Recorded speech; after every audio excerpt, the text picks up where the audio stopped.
आज से 5 to 6 years पहले जो भी 1 और 2 कंपनीज एंट्रांस एग्जाम्स, 2 कंपनीज जो एंट्रांस एग्जाम्स लेती थी, उनकी बेसिक्स इंटरव्यूज होती थी और अगर एंट्रांस भी हो रहे तो बहुत ही कॉमन क्वेश्चंस पूछे जाते थे।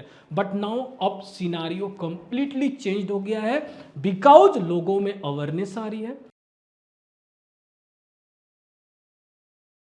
Hello GP rating aspirants, this is Vikas from SMED academy. Recently SCI ने अपना एग्जाम कंडक्ट किया 2 जून 2024। काफी सारे जीपी रेटिंग फाउंडेशन बैच जो एक ऑनलाइन कोर्स है, वहां पर काफी सारे स्टूडेंट्स की डाउट्स आ रही थी। सर एससीआई एग्जाम लेने जा रही है, क्या क्या क्वेश्चंस पूछे जाएंगे, क्या क्या एक्सपेक्टेशंस रहेगी उन कंपनीज की।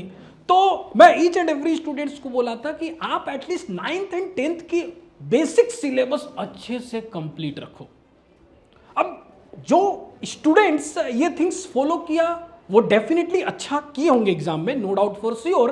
बट जिनको ऐसा लगा कि यार ये तो बस ऐसे बातें बोलने वाली थिंग्स है, 9th 10th की अब क्या मैं पढ़ूं, क्या सिलेबस हो सकती है। सो द थिंग इज, आप जब फॉर्म फिलअप कर रहे हो तो उनकी इंस्ट्रक्शंस में क्लियरली लिखा हुआ था कि आपको 10th के लेवल पर, 12th के लेवल पर और ITI बेस्ड के लेवल पर आपकी एंट्रेंस एग्जामिनेशन इंटरव्यू होगी। तो मिनिमम क्राइटेरिया क्या है? 10th।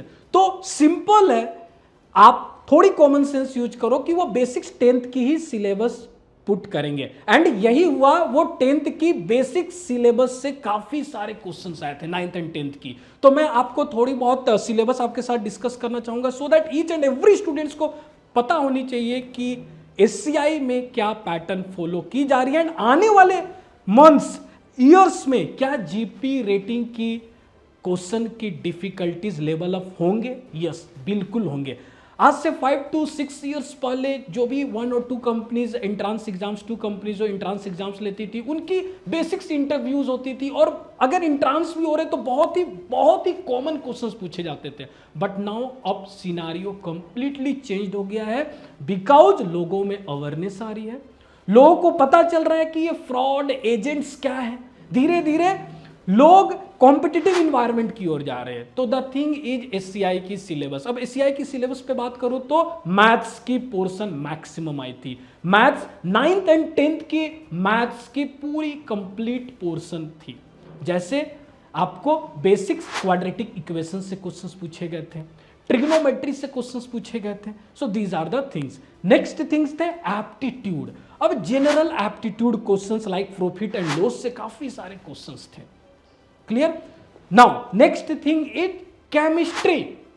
अब ऐसी फर्स्ट एससीआई कंपनी है जिन्होंने जीपी रेटिंग एस्पायरेंट्स को एक केमिस्ट्री सेक्शन दिया। काफी इंटरेस्टिंग है ना।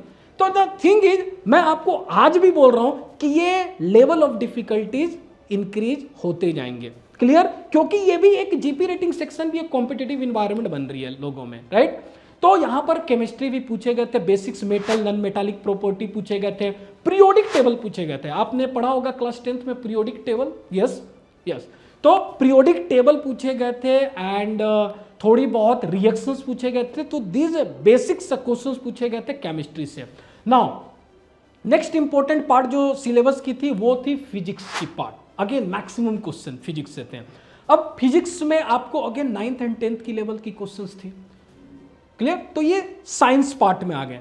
नेक्स्ट था आपकी maritime GK plus general awareness type of subject. तो यहां पर काफी सारे स्टूडेंट्स से जब मैंने फीडबैक लिया तो स्टूडेंट्स की फीडबैक थी, सर अगर मैंने कोलकाता से इंटर दिया था तो कुछ sets of question local related questions थे, like West Bengal related questions थे, लोकल की general knowledge type of questions थी। जिन्होंने दिल्ली से सेंटर में एग्जाम दिया उन्होंने फीडबैक में ये मुझे दिया कि सर कुछ क्वेश्चंस दिल्ली रिलेटेड क्वेश्चंस थी। Clear? So these are the things. तो अब मैं आपको इंपॉर्टेंट बताने जा रहा हूं आपकी प्रिपरेशन की। आपकी एटलीस्ट प्रिपरेशन ऐसी होनी चाहिए कि basics class 9th and 10th की पूरी सिलेबस को रगड़ डाला दो। सिंपल है, पूरी अच्छे से each and every section, maths हो साइंस हो, अच्छे से आप पढ़ाई करो। तो इसके लिए मैं आपको एक इंपॉर्टेंट अपडेट देने जा रहा हूं जीपी रेटिंग की हम ऑफलाइन बैच इंट्रोड्यूस कर रहे हैं एसएमबीडी एकेडमी में। यस, शायद ये अभी आपको समझ में नहीं आएगी, लेकिन 3 महीने बाद आपको डेफिनेटली समझ में आएगी कि इस ऑफलाइन बैच की इंपॉर्टेंस क्या है। अगर आपको ऐसा लगता है कि ऑफलाइन बैच आपको ज्वाइन करनी चाहिए, तो मैं गूगल फॉर्म डिस्क्रिप्शन बॉक्स में प्रोवाइड किया हूं, तो उन गूगल फॉर्म को आप फिलअप करो, so that after a month हमारी टीम आपको अप्रोच करेगी एंड वहां पर आपको detailed fee structures and everything आपको वहां पर बताया जाएगा। सो एक ही एम होनी चाहिए, to clear your GP rating entrance exam as soon as possible. इसके लिए एसएमबीडी एकेडमी आ चुकी है। So stay tuned for the more information. Thank you.